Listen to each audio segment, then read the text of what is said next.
Man who is born of woman is short-lived and full of turmoil. Like a flower, he comes forth and withers. The Lotus Eaters. In Homer's Odyssey, the ship got blown off course, and Odysseus put in at this little island where they got blown into, south of the Peloponnese. And on this island there was a race of people who lived off lotuses, and they were a special kind of lotus. They had a kind of a soporific drug inside them, and it just made them all lay around in apathy because they didn't need to do anything. The lotuses provided the food and just made them happy, and it was nice warm temperature, and everyone was just happy in a kind of hedonistic way, living on the island. But Odysseus got all his men back on the ship again because, if there's no drive to do anything, then nothing happens. And I kind of find it an interesting story, and it's a story that repeats itself and is still valid today, really. And the same story's been going on all through the history of man, really. It's kind of the same story but with different twists. If you think the Garden of Eden's a similar kind of story, except it's a little bit inverted. There they get the apple and that gives knowledge, and they have to leave the garden of earthly delights and go out into the real world and fight for a living. And in H.G. Wells' The Time Machine, there's a race called the Eloi, which is far in the future. And there's a twist to that tale as well, because they're being supported by the human race has gone into two groups, and one lot live underground, and the Eloi are just like cattle up above, but they get all their food provided for them, and all their clothes and their houses, and they don't have to do anything, and they live that existence of absolute lotus eating, but in the end they get culled like cattle. Yeah, it's a good film, The Time Machine, even though the Eloi look like Iggy Pop. That's nothing to do with it. But there's a series of Star Trek too called This Side of Paradise, and it's exactly the same theme. They go to a planet and the spores of the plant make all the people happy, but it's bad because Jim loses all his crew down on the planet, and everyone else just wants to lay around making love and eating and living in paradise.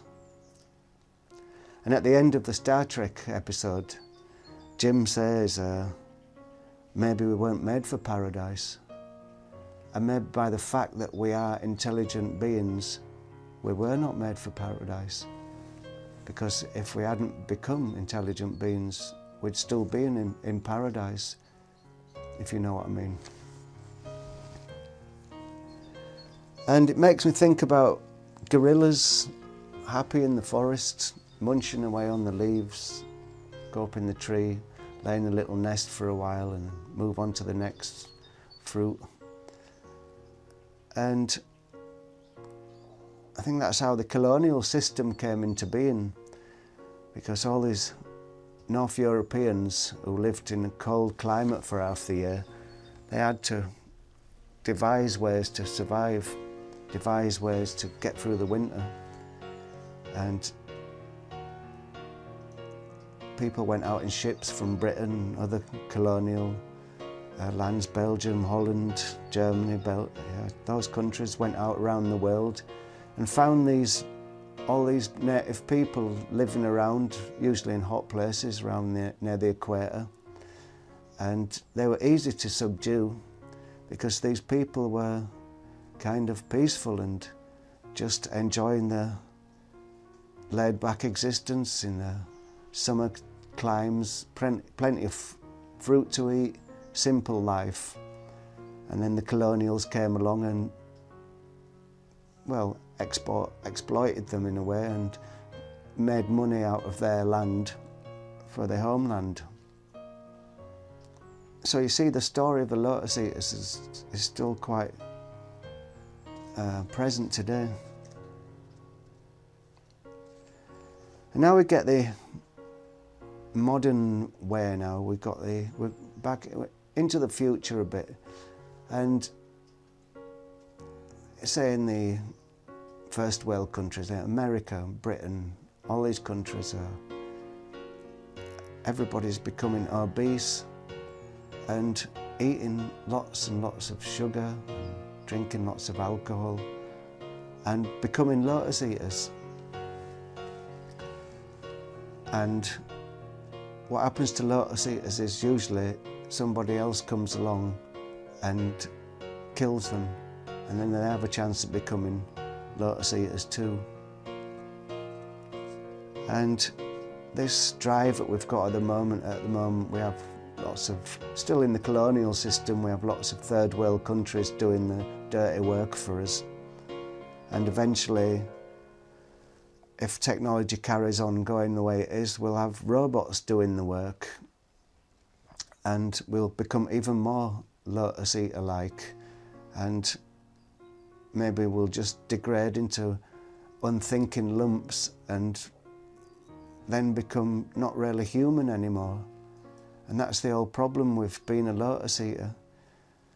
You think of opium addicts, it's the same kind of thing. It degenerates you after a while, and it will kill you in the end, even though to you it feels good. And we saw in the 60s the hippie movement, and in the late 19th century we had Byron on his little beaches and various aristocrats going on about the Lotus Eaters. But it just doesn't work out, really. It doesn't work out as a viable situation. And maybe what Kirk said is true. Maybe we are not born for paradise. And at the beginning I said the little words from Job, which is, man who is born of woman is short-lived and full of turmoil. And like a flower, he comes forth and withers. And maybe this seeking paradise all the time is keeping us out of paradise. But even if we can't go to paradise anyway, what's the point in looking for it? Still no answer. And that's why the story has always be popular. If we get it too easy, then we muck up. If we get it too hard, then life's too cruel. So I guess we've got to find the middle path, because as the saying says, we only live for a very short time, and at the end of the day, all our friends die, all our families die, and we die. The only thing that makes any sense is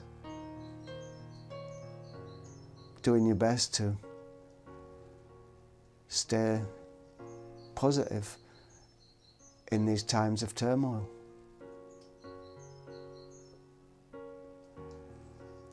I wish I had some answers. Anyone got any answers? Feel free to leave them in the comments.